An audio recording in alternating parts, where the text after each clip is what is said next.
So today I'm going to read to you some passages out of The Curious Incident of the Dog in the Nighttime by Mark Haddon. The first passage I'm going to read to you begins on the top of page 97. So I opened the envelope. Inside there was a letter, and this is what was written in the letter. 451C Chapter Road, Williston, London. Dear Christopher, I'm sorry it's been such a very long time since I wrote my last letter to you. I've been very busy. I've got a new job working as a secretary for a factory that makes things out of steel. You'd like it a lot. The factory is full of huge machines that make steel and cut it and bend it into whatever shapes they need. This week they're making a roof for the cafe in a shopping center in Birmingham. It's shaped like a huge flower, and they're going to stretch canvas over it to make it look like an enormous tent. Also, we've moved into the new flat at last, as you can see from the address. It's not as nice as the old one, and I don't like Williston very much, but it's easier for Roger to get to work, and he's bought it. He only rented the other one. So we can get our own furniture and paint the walls the color we want to.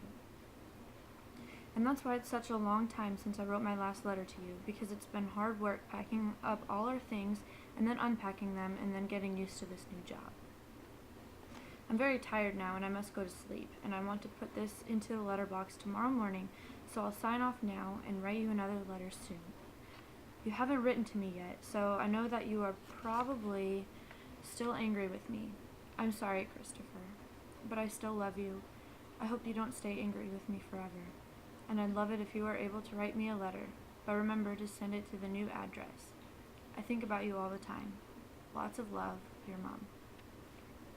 Then I was really confused, because Mother had never worked as a secretary for a firm that made things out of steel. Mother had worked as a secretary for a big garage in the center of town, and Mother had never lived in London. Mother had always lived with us, and Mother never written a letter to me before.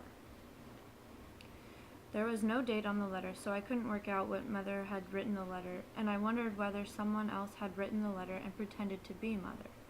And then I looked at the front of the envelope, and I saw that there was a postmark, and there was a date on the postmark, and it was quite difficult to read, but it said, London, 16/10/97, which meant that the letter was posted on the 16th of October 1997, which was 18 months after Mother had died. I think that passage is really important to the story because it's kind of the first clue that Christopher gets that his mother is actually still alive. He hasn't figured it out yet, but it's, like I said, it's his first clue. It gets him going to his search and figuring out who had written this letter as his mom, or if it was in fact his mom. The next passage that I'm going to read begins in like the middle of page 120. Then he said, "Look, maybe I shouldn't say this, but I want you to know that you can trust me, and, okay, maybe I don't tell the truth all the time. God knows I try, Christopher. God knows I do, but life is difficult, you know? It's bloody hard telling the truth all the time. Sometimes it's impossible, and I want you to know that I'm trying. I really am. And perhaps this is not a very good time to say this, and I know you're not going to like it, but you have to know that I'm going to tell you the truth from now on. And everything, about everything, because if you don't tell the truth now, then later on it hurts even more."